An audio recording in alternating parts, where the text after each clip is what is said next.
For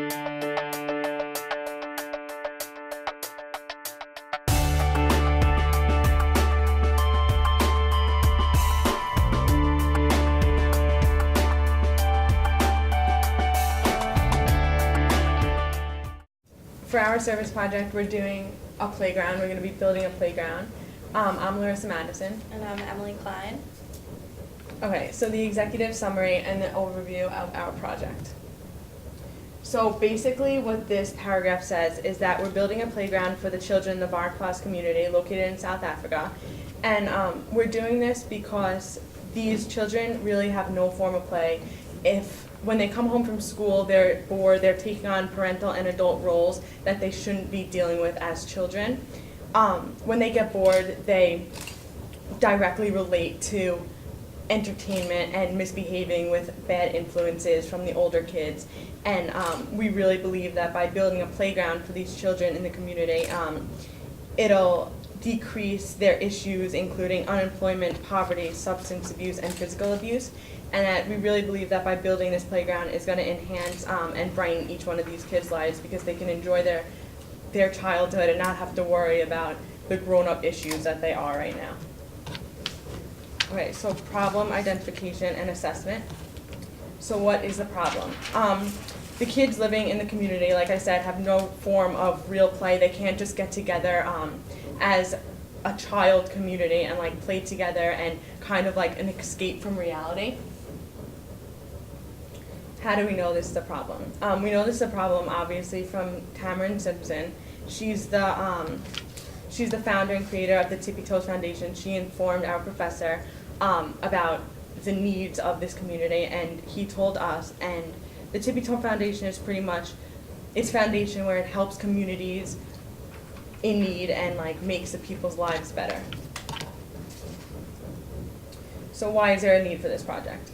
There is a significant need for this project because it will totally enhance their lives.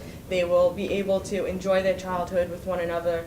After school, they'll be able to go to the playground, play with each other, and just enjoy their childhood and enjoy being kids instead of having to worry about all their issues, all the adult issues that they really shouldn't be worrying about right now. What are possible solutions? A possible solution is to build a playground, which we are planning to do.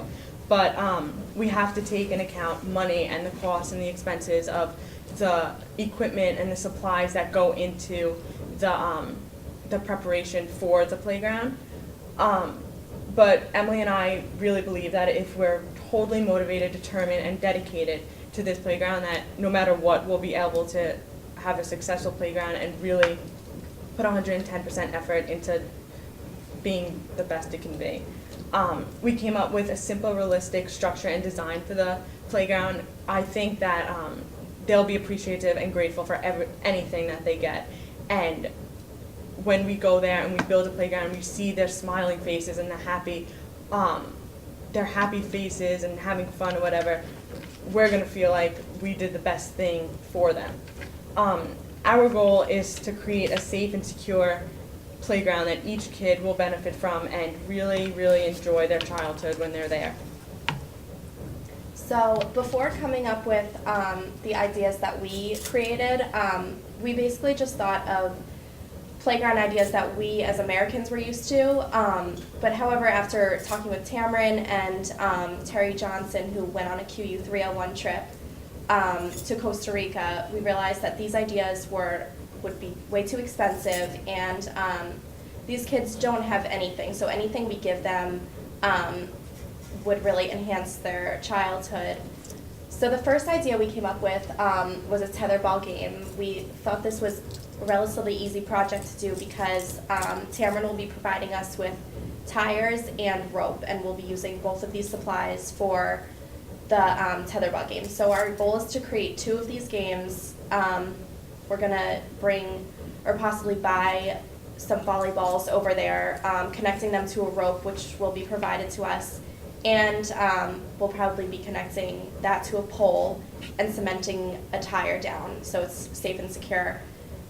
We think this is a good idea because it promotes some interaction between the children. They really don't have any they have a lot of issues at home, so it would be a good escape for them from home to just play with each other and enjoy their time together.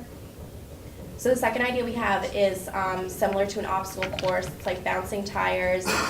Our goal is to line up maybe 5 tires in kind of an obstacle course way, so the kids can jump or walk or hop over, maybe even go under them.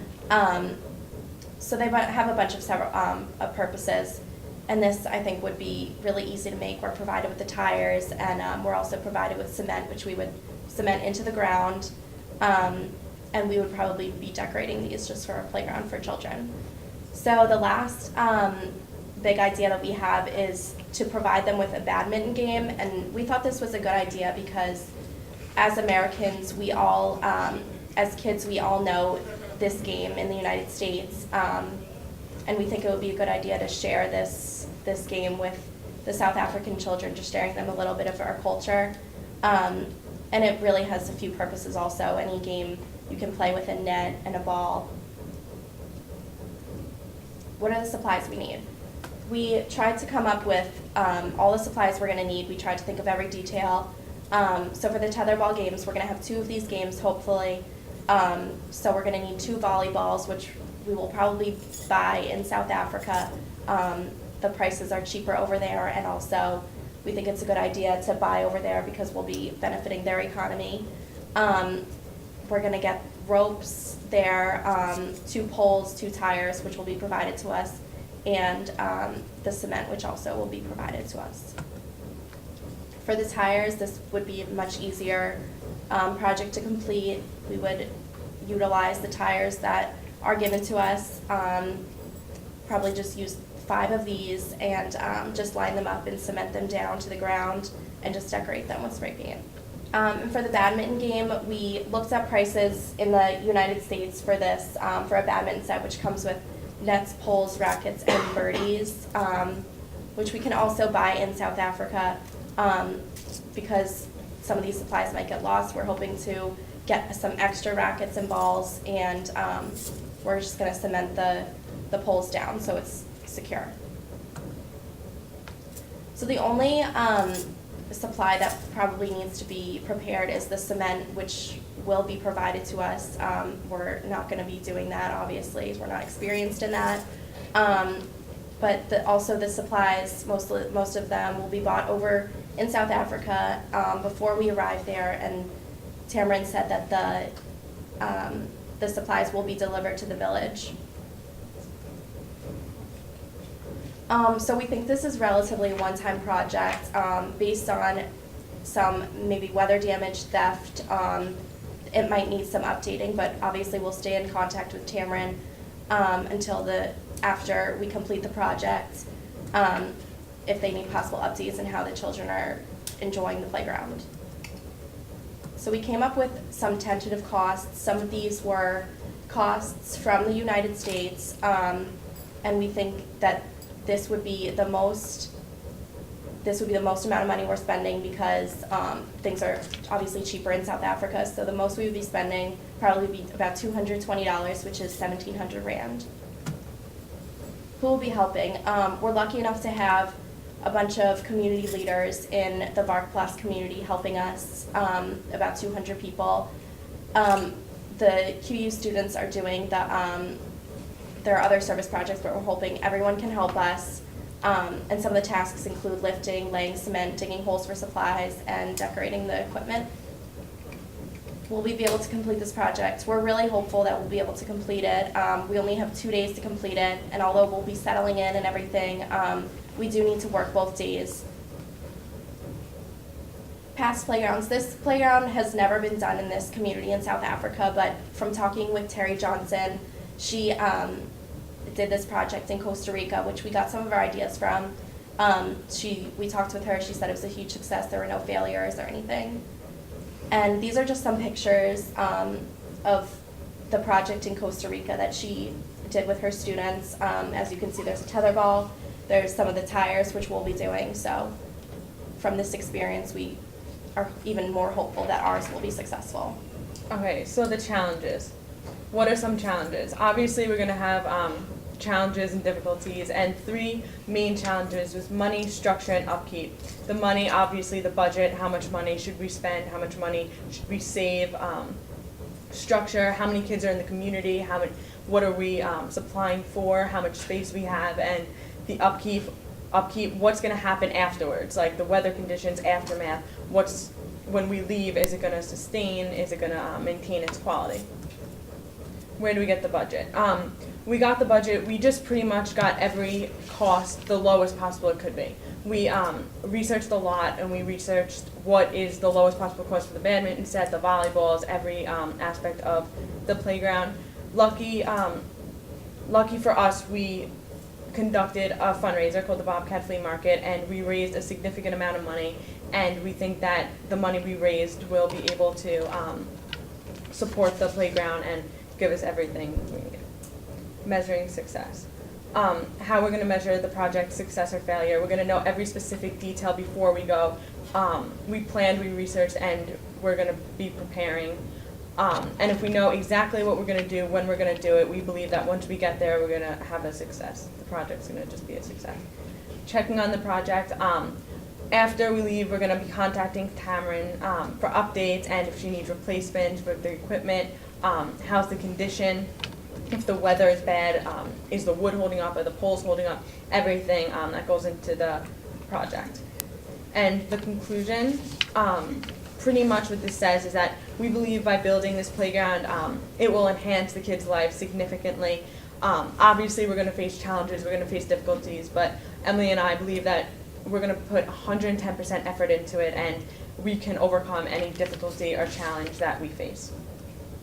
So we're really hopeful that our options that we came up with will work. However, we just came up with a couple more ideas using the same supplies that are provided to us, the tires and the rope, which are really helpful. We could possibly make a tire swing. All we need is a tire and a rope and a tree to hang it from. And then also tire targets. We would do 3 different size tires, be cementing into the ground, and just to make it a little friendly competition.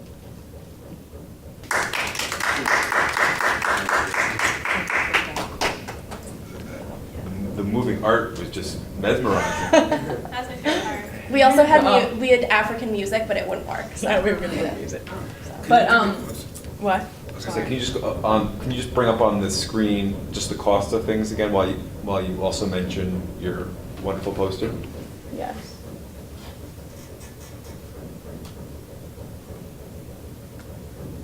Okay, so this is the budget outline.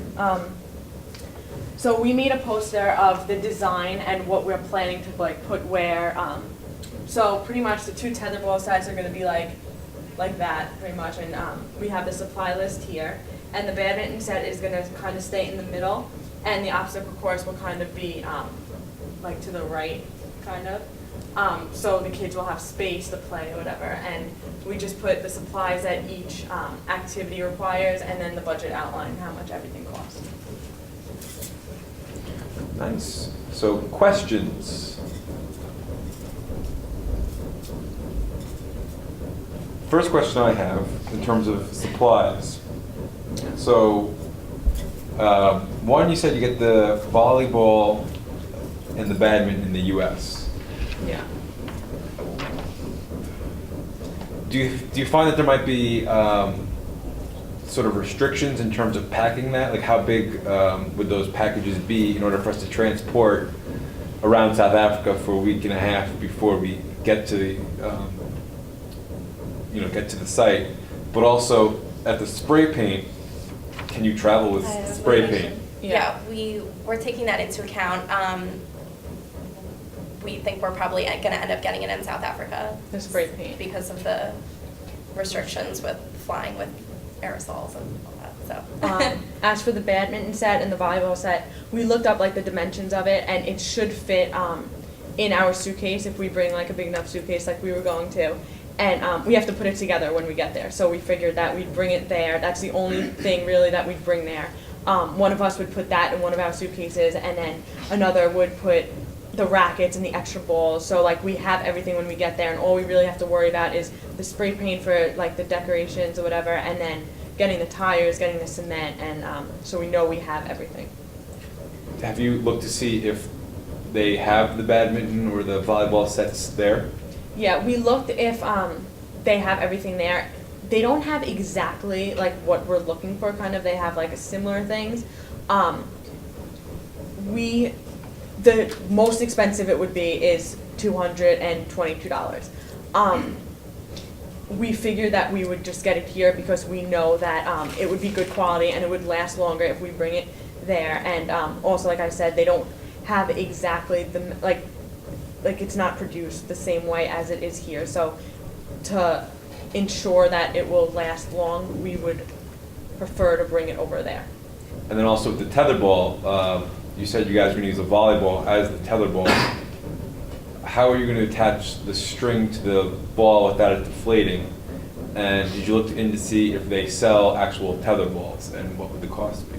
Yes, we did. We looked at tetherballs and we looked at volleyballs. The volleyball was one of our options. The tetherball, it came with a set, so we weren't sure if we should just buy the whole set and then use maybe that and see how it works, or if we should use a volleyball and maybe tie the rope around it, or just buy the set and take the tetherball with the string attached to it. Yeah. I have some questions. You said that the cement will be provided for you, but cement needs to be made and mixed. Where will that be done and who will be doing that? Tamarind informed us that the cement will be provided to us and ready to go by the time we get there. We obviously wouldn't be dealing with the cement and everything, but she said that the people that do deal with the cement, it'll be all ready for us to go. We'll put our supplies in the ground and just let everyone know where the cement needs to be. And we'll be doing that on the first day to let it harden, and then the second day we'd be doing the finishing touches. Have you thought about like security at the playground, like preventing things from getting stolen? Yeah, we have. From talking to Terry Johnson, she let us know that it would be a good idea to have some sort of box to put the supplies in it, and have some sort of lock on it, maybe to put in someone's home or in Tamarind's office where we would trust the people that would not be stolen. We think that also the supplies that will be in the ground for the playground, we debated them maybe being stolen, some sort of theft, because there are issues like that in the community, but we think with the cement, it'll make everything more secure, and in the ground much more difficult to take. So you mean like keeping the supplies in Tamarind's office, like as in like the birdies and the paddles? Right. So The is extra her office supplies. in the community? So how will kids have access to it? We would either give it to Tamarind if her house or whatever where she would keep it is close, or she told us that there are dependable leaders in the community, and once we get there, she's going to inform us like who they are, and we're going to talk to them and let them handle that. And I just have some kind of social issues that you mentioned. How do you know that the kids have issues at home?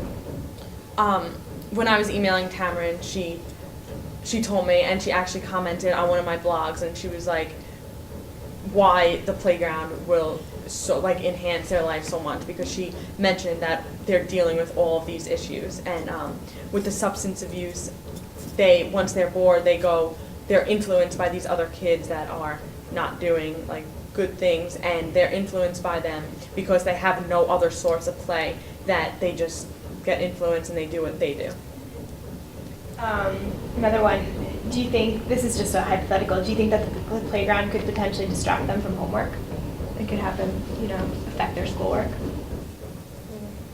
I mean, it could, but I think that could happen anywhere. I mean, it happens in the United States. Like, we have playgrounds all over, and the kids who want to learn, the kids who's going to do their work will do it regardless. And it's kind of up to their parents also, and they have to know, they have to raise their kid and say, okay, come in, do your homework now, and you can go out and play.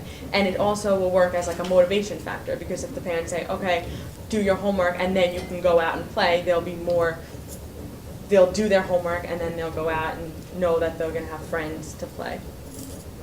And just one last question that you put as, you mentioned as one of the benefits of the playground was that it would prevent unemployment. How do you see the playground, tying in with unemployment rates?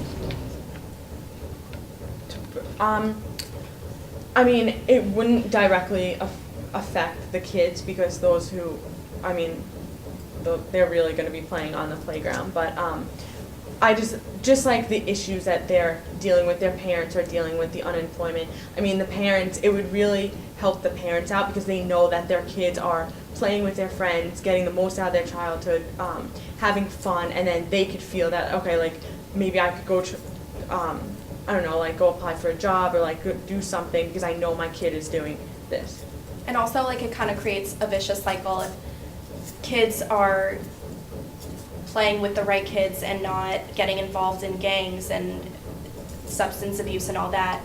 They maybe will be more likely to go to school and go down the right path and end up that they will get a job, and then their kids will see what they're doing and all that. So. Other questions? Do you guys know what's around the playground area? Like, I know you have the dimensions mapped out, but are there, say, roads like right outside that dimension?